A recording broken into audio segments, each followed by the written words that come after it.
안녕하세요. 저는 이혼을 하고 아이 둘을 키우고 있는 돌싱녀입니다. 새해가 밝았을 때 제가 빌었던 소원이 하나 있었는데요. 다사다난했던 제게 행복만 가득했으면 좋겠다라는 소원을 빌었었어요.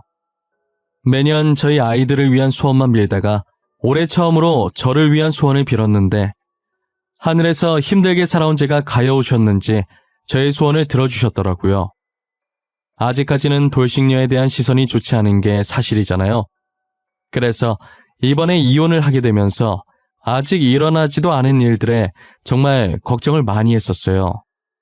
특히나 제게 보내는 안 좋은 시선들보다는 어린아이들이 받을 상처가 걱정이 됐죠. 그래도 다행히 저희 아이들은 일찍이 철들어서 제 마음을 이해해 주는 거예요. 이제 겨우 초등학교 다니고 있는 아이들이라 또래 친구들과 웃고 장난치기 바쁠 텐데 의젓한 모습을 보고 있으면 벌써부터 어른이 되게 만든 것 같아 마음이 많이 안 좋습니다. 아이들이 제게 기대해야 하는데 오히려 제가 아이들에게 기대고 있다는 생각이 들었어요. 한 번은 큰딸이 제게 찾아와 연인은 원래 만나다 헤어지고 하는 것이라고 학교에서 배웠다며 이혼이 나쁜 게 아니라고 했다고, 그러니 자신들에게 미안해하지 말라고 하더라고요. 그날 저희 큰딸 말 듣고 제가 얼마나 울었는지 몰라요. 큰딸에게 너무 고마우면서도 동시에 잊고 지냈던 악몽이 떠오르면서 남편을 저주하게 됐어요. 제게 상처 준 건 괜찮지만 아이들에게까지 상처를 준 남편을 갈기갈기 찢고 싶었죠. 제가 어쩌다 남편을 저주하게 됐고 최근 남편이 어떻게 지내고 있는지 지금부터 그 이야기를 여러분들께 들려드리려고 합니다. 저는 어렸을 때 아버지의 정을 느껴본 적이 단 한 번도 없었어요. 아버지라는 사람은 도박에 빠져서 벌어오는 돈도 없이 저희 어머니 돈만 축내기 바쁜 사람이었거든요.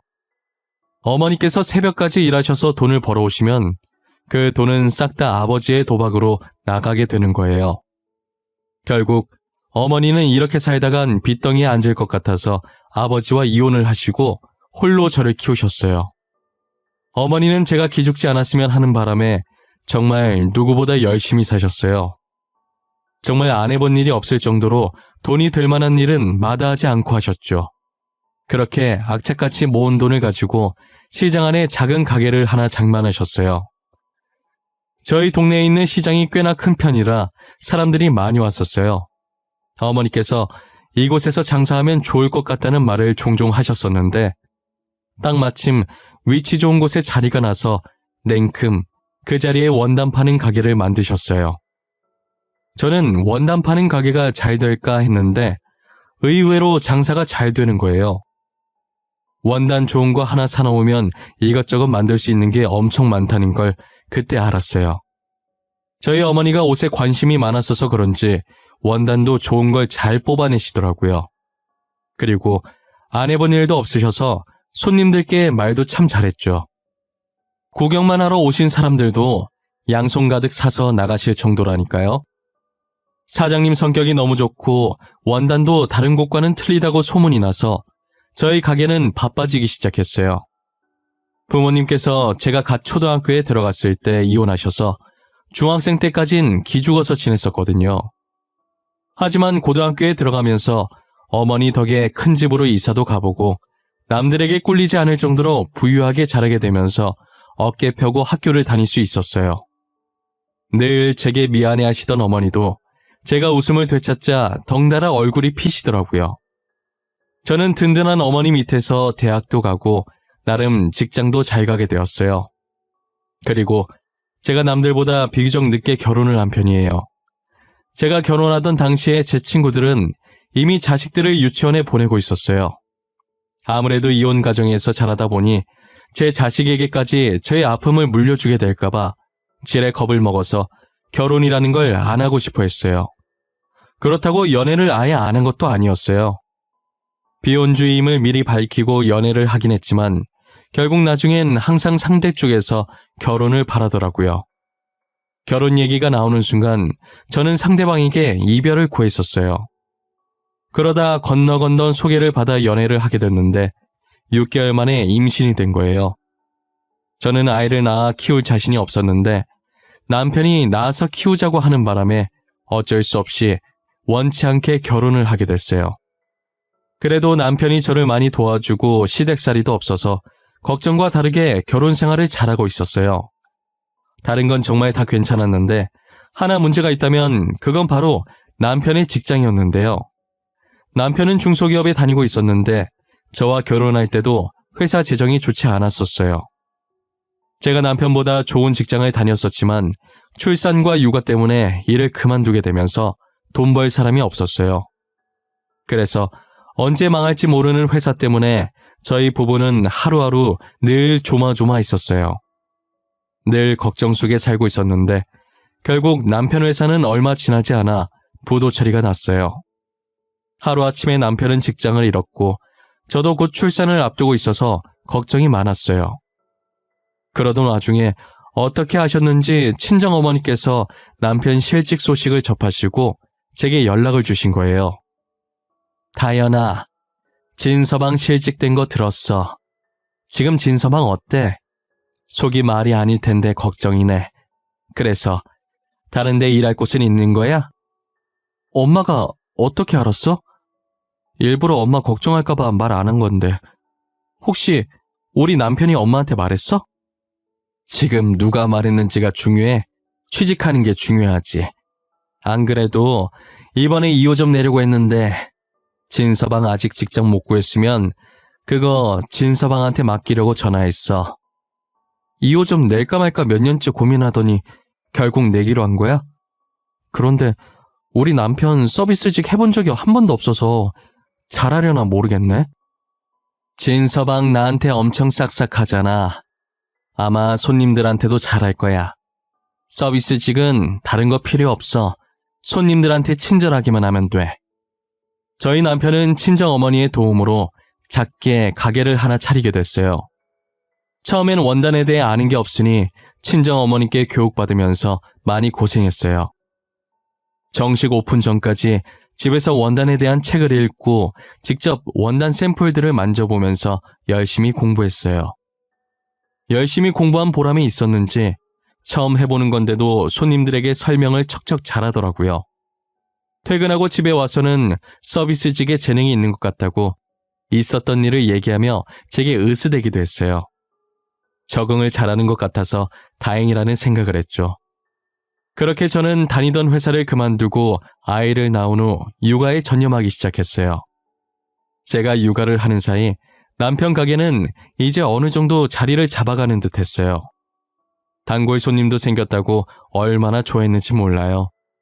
매일 의자에 앉아서 일하던 사람이 하루 종일 서서 일하면 힘들 만도 한데 그래도 힘든 내색 전혀 안 하고 열심히 해줘서 너무 고마웠어요. 그리고 선뜻 가게를 남편에게 믿고 맡겨준 저희 어머니한테도 너무 감사했어요. 저희 시어머니께서 저희 집에 잘 안 오시는데 한 번은 아침 일찍부터 오셨더라고요. 양손 가득 제가 좋아하는 반찬들을 바리바리 싸들고 말이에요. 혜미야, 애는 키울만하니? 혼자서 힘들 텐데 어쩌고 있나 싶어서 들렀어. 이거 네가 좋아하는 것들로 한번 만들어봤는데 내 입엔 간이 맞던데 넌 어떨지 모르겠다. 아유, 어머님도 참 저희 잘해서 먹어요. 이렇게 힘들게 들고 오실 필요 없는데. 다음에 오실 땐 빈손으로 오셔도 돼요. 남편 가게 잘 돼서 오히려 저희가 어머님께 대접해야 하는데. 무슨 소리야. 이게 다 안사돈 덕분에 잘 된 건데 내가 잘해야지. 아니, 사실은 내가 아들놈 너무 걱정돼서 사돈한테 부탁을 했었거든. 네? 그게 무슨 말씀이세요? 어머님께서 저희 엄마한테 무슨 부탁을... 혹시 남편 일 저희 어머니한테 말씀하신 게 어머님이셨어요?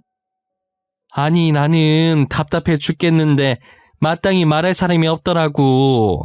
그래서 안사돈한테 말했더니 걱정하지 말라고 자기가 방법을 찾아보겠다고 하지 않니. 근데 이렇게 가게를 주실 줄 누가 알았겠어. 그동안 저희 어머니께서 남편 실직된 걸 어떻게 알았나 했더니 시어머니께서 말하신 거더라고요. 아무리 말할 곳이 없다지만 어떻게 그런 얘기를 사돈한테 한단 말이에요. 자기 아들이 처자식 지킬 힘도 없는 무능한 사람이라고 얘기한 꼴인데 부끄러운 줄도 모르나 봐요. 저는 시어머니의 말을 듣고 어이가 없었지만 그래도 가게가 잘 되고 있으니 그냥 넘어갔어요. 정말 가게가 잘 돼서 망정이지 친어머니께서 남편에게 가게 맡겼다가 혹여나 망했어 봐요. 그랬다간 2번 다시는 친정어머니 볼 면목이 없었을 거예요. 3년 정도 지나서 남편 가게가 친어머니 가게보다는 손님이 많이 적었긴 하지만 그래도 나름 안정적인 매출을 가지고 있었어요. 앞으로 계속 이대로만 가주면 친정어머니 가게만큼이나 커질 수 있을 것 같았어요. 저희 어머니께서는 가게 매출이 조금만 더 올라가면 아예 건물을 사서 장사를 하려고 했어요. 아직은 좋은 자리에 건물이 안 나와서 다른 사람 건물을 임대해서 장사하고 계셨거든요. 오랫동안 같은 자리에서 일을 해서 그런지 어머니께서는 지금 건물주 분과도 친하셨는데 근래에 그 건물을 어머니께 매매를 할지 말지 얘기가 오가고 있는 모양이더라고요. 아직까지는 매매 생각이 없는데 만약 매매를 하게 된다면 어머니께 팔고 싶다고 말이에요. 어머니께서는 팔아주기만 한다면 그 건물을 사고 싶어 하셨어요. 여전히 장사도 잘 되고 함께해온 추억들도 많은 가게니까요. 저도 어머니와 같은 마음으로 그렇게만 되면 좋겠다고 생각했어요. 그렇게 행복한 생각을 하고 있던 어느 날 남편이 퇴근하고 오랜만에 친구 좀 만난다고 해서 저 혼자 집에 있게 됐는데 친정어머니께서 사고가 났다는 전화를 받게 됐어요. 저는 곧장 병원으로 갔는데 어머니 상태가 생각했던 것보다 심각한 거예요. 골절 정도로만 생각했는데 도착해보니 당장 수술을 해야 할 상태더라고요. 하지만 남는 수술실 자리가 없어서 수술을 못하고 있었어요. 선생님, 저희 엄마 다 죽어가는데 왜 수술 안 해줘요? 이렇게 가만히 보고만 있을 거냐고요? 이러다 저희 엄마 죽으면 선생님이 책임지실 거예요? 저희도 당장 수술을 해드리고 싶지만 당장 남는 수술실이 없어요. 지금 다른 병원 알아보고 있으니까 조금만 기다려주세요. 선생님, 제발요. 저희 엄마 벌써 죽으면 안 돼요. 저 아직 효도도 못했어요.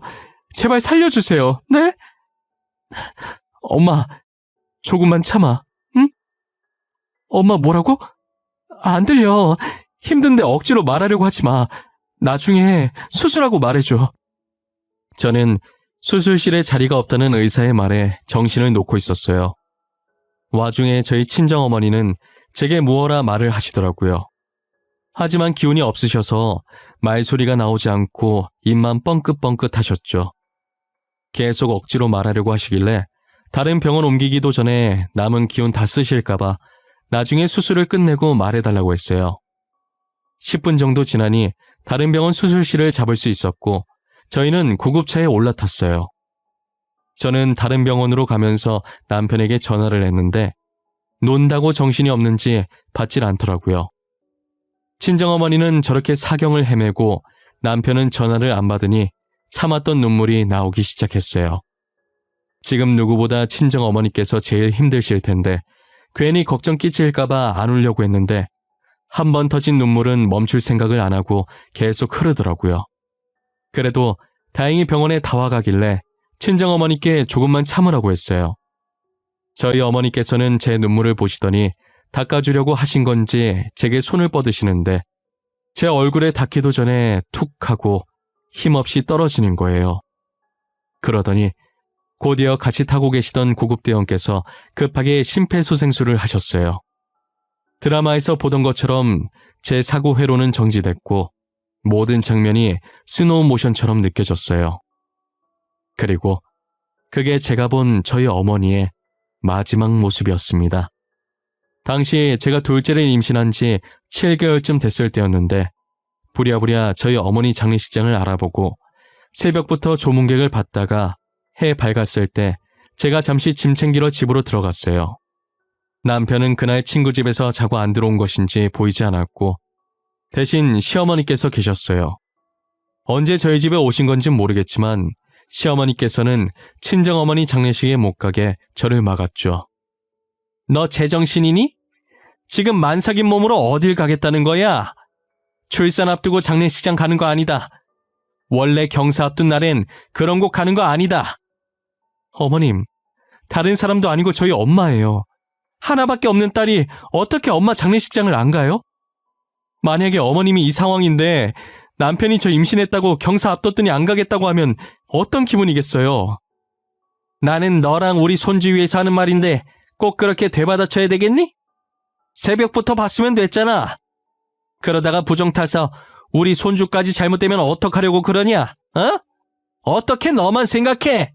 어머님, 말은 똑바로 하셔야죠. 저를 위해서요? 지금 어머님은 뱃속에 아이만 생각하고 계시잖아요.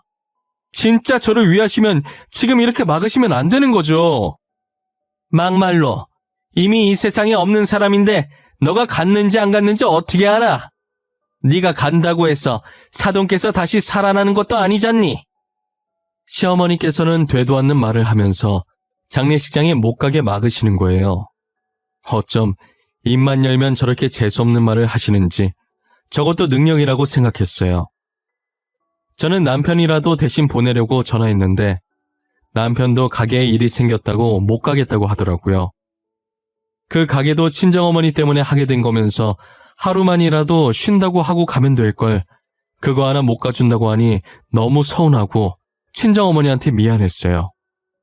어쩔 수 없이 저는 이모와 외삼촌들에게 사정을 이야기했고 마지막까지 잘 부탁한다고 했어요. 이모와 외삼촌들은 당시 제 몰골이 말이 아니었기 때문에 알겠다고 걱정하지 말라고 하셨죠.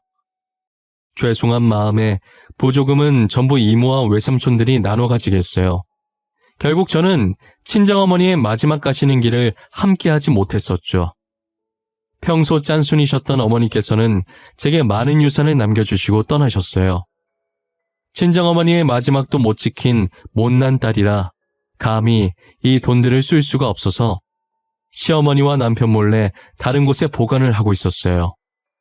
친정어머니께서 살던 집과 가게는 그대로 뒀어요. 추억이 가득 담긴 공간들이라 그런지 도저히 팔 수가 없겠더라고요. 가게도 둘째 낳고 제가 어머니를 뒤이어서 운영하고 있었어요. 직접 일을 해보진 않았지만 어머니께서 가게 운영하실 때 어깨너머로 본 적도 많았고 집에서 육아만 할 때 남편이 공부하던 거 종종 보곤 해서 기본적인 건 다 알고 있었거든요. 그래서 어렵지 않게 가게 운영을 할 수 있었던 것 같아요. 저는 시어머니께서 장례식에 못 가게 한 게 계속 생각나서 당장 이혼하고 싶었지만 아이들 때문에 혼자 참으면서 몇 년이라는 시간을 흘러보냈었어요. 세월이 벌써 이만큼이나 흘러 둘째가 초등학교에 입학하게 되었는데 아직도 저희 어머니에게 사고 낸 범인을 찾지 못했었어요. 곧 있으면 공소시효가 끝나는데 이대로 범인도 못 찾고 끝낼까봐 초조해지더라고요. 어떻게 범인을 찾아야 할까 고민을 하고 있던 와중에 TV를 보는데 범인을 찾지 못한 미제 사건을 다루는 프로그램이 있는 거예요. 저는 지푸라기라도 잡는 심경으로 저희 어머니 사건을 그 프로그램에 제보했어요.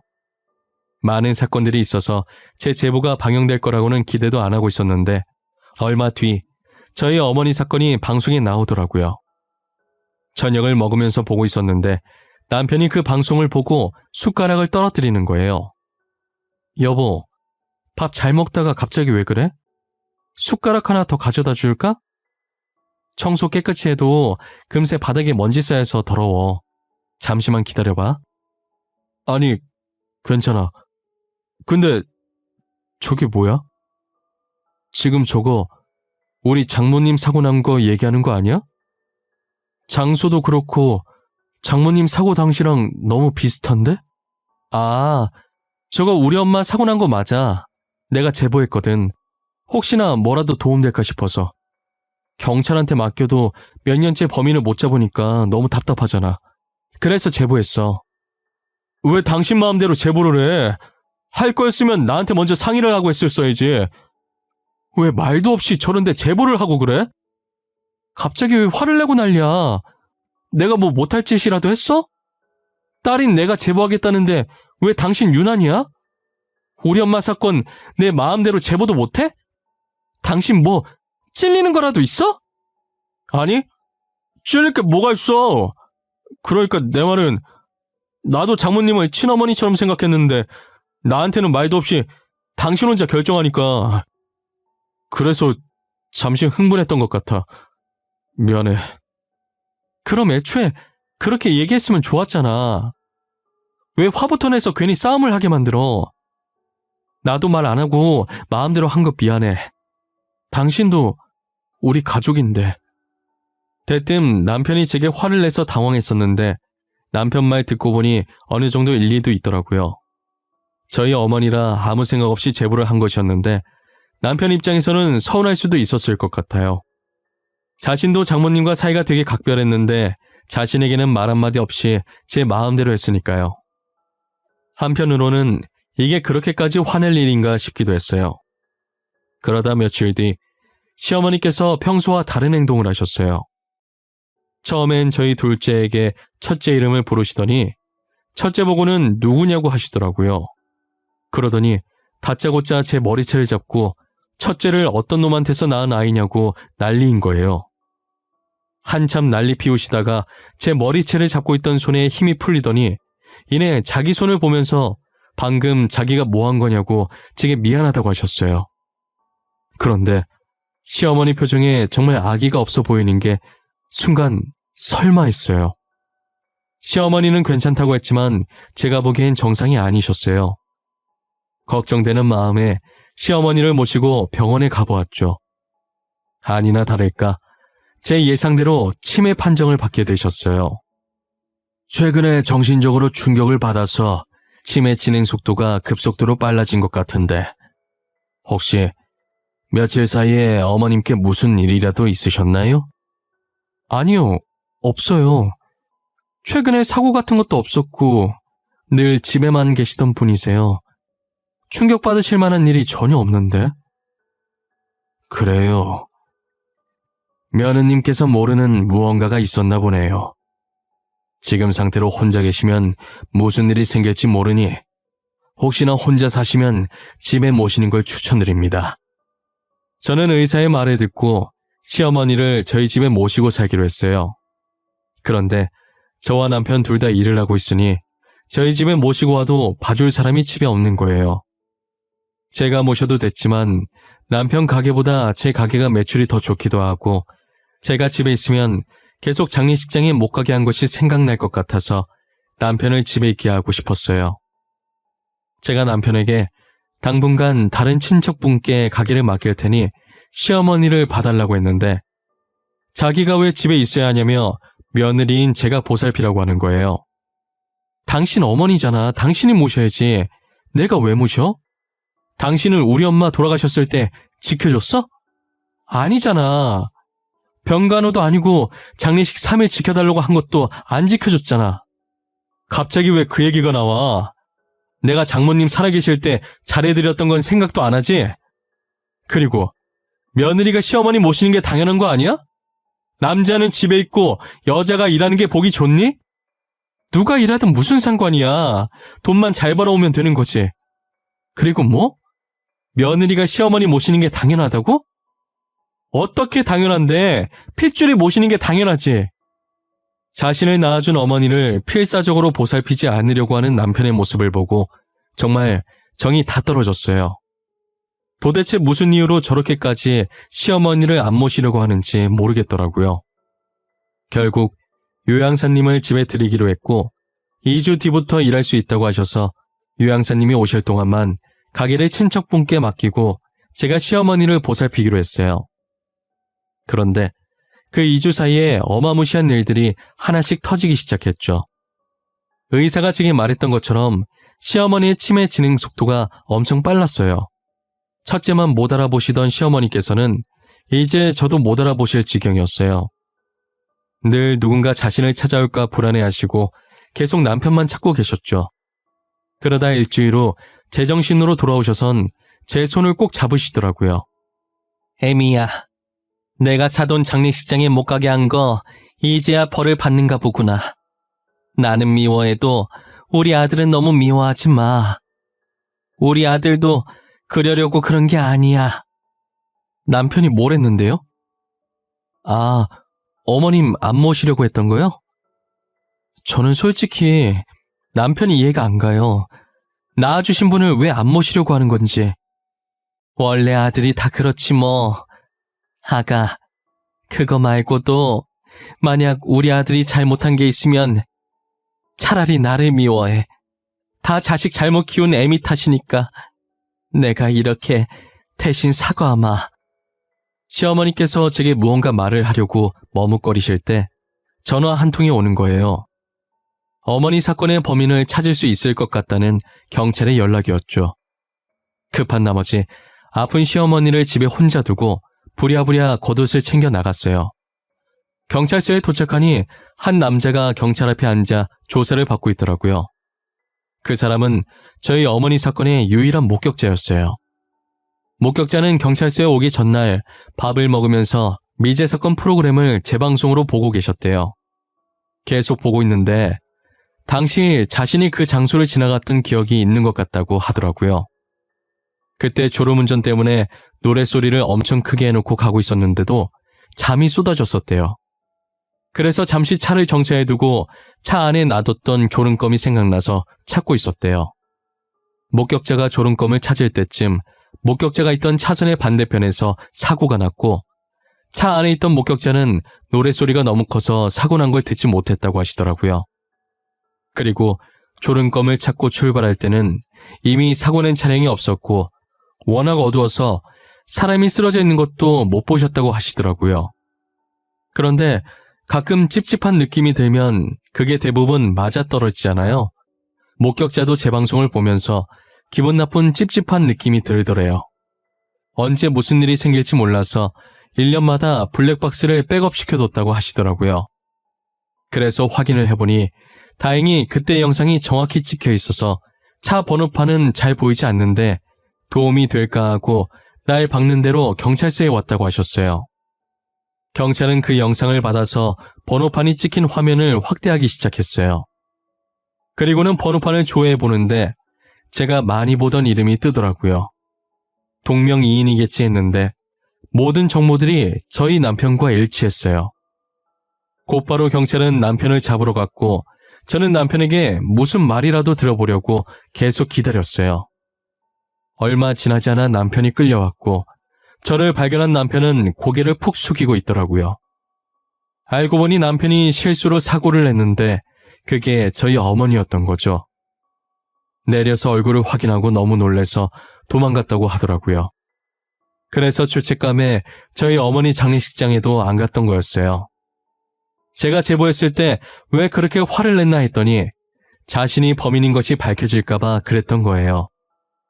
그리고 그동안 자기가 빠져나갈 방법을 찾느라 제게 시어머니를 맡겨놓은 거였어요. 시어머니도 이 사실을 알고 있냐고 했더니 제가 제보했을 때 무서워서 시어머니께 말했다고 하더라고요. 아마도 시어머니께서는 남편의 말에 충격을 받아 저렇게 되신 것 같았어요. 그래서 제게 아들 대신 자신이 사과를 대신하신 거고요. 저는 더 이상 남편과 함께했던 집에 있을 수가 없어서 짐을 챙겨 본가로 가려고 했어요. 집에 도착하니 시어머니께서 거실에서 눈을 감고 잠자듯 누워있는 거예요. 그런데 설마 하는 마음이 들어서 시어머니 손을 잡았는데 차갑더라고요. 저는 바로 구급차를 불러서 시어머니를 병원으로 모셨지만 이미 많이 늦은 상태였죠. 시어머니께서는 친정어머니와 제게 미안한 마음에 잘못된 선택을 하셨어요.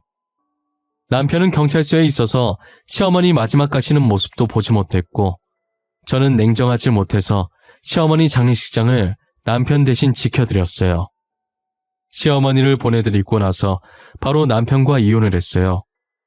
아이들은 제가 키우는 조건으로 이혼을 했고 남편 가게도 친척한테 넘겨줬죠. 아이들은 고맙게도 제가 걱정했던 것보다 정말 씩씩하게 잘 자라주고 있어요. 이혼하고 가만히 생각해보니 저희 어머니도 불쌍하지만 시어머니도 참 불쌍한 분이세요. 시어머니 유품 정리하다가 마지막에 누워 계시던 자리에 편지가 발견됐는데 제게 장례식장에 못 가게 막은 것도 다 전 남편이 시킨 일이더라고요. 경사 앞두고 그런 곳 가면 안 된다고 한 것도 다 전 남편이었어요. 만약 저를 장례식에 보내서 아이가 잘못되면 다 시어머니 탓이라고 했다더라고요.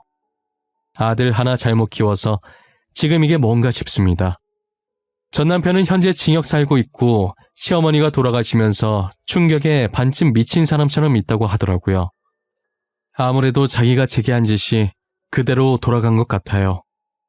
차라리 그때 실수였다고 자수했더라면 과연 상황이 달라졌을까요? 이혼은 하겠지만 그렇다고 이렇게 비극적인 결말은 나오지 않았겠죠. 정말 세상엔 영원한 비밀은 없다는 말이 맞는 것 같아요. 전 남편도 몇 년이 지났지만 이렇게 비밀이 수면 위로 떠올랐잖아요. 여러분들도 속에 품고 계시는 비밀들이 하나씩은 있을 거예요. 만약 타인에 관한 비밀들이라면 더 늦기 전에 먼저 밝히고 용서를 구하시는 편이 더 나으실 거예요. 전 남편처럼 괜히 숨기려고 했다가 더 큰 화를 입지 않으셨으면 하네요. 지금까지 제 사연 들어주셔서 감사드리며 늘 건강하시고 행복한 날만 가득하셨으면 좋겠습니다.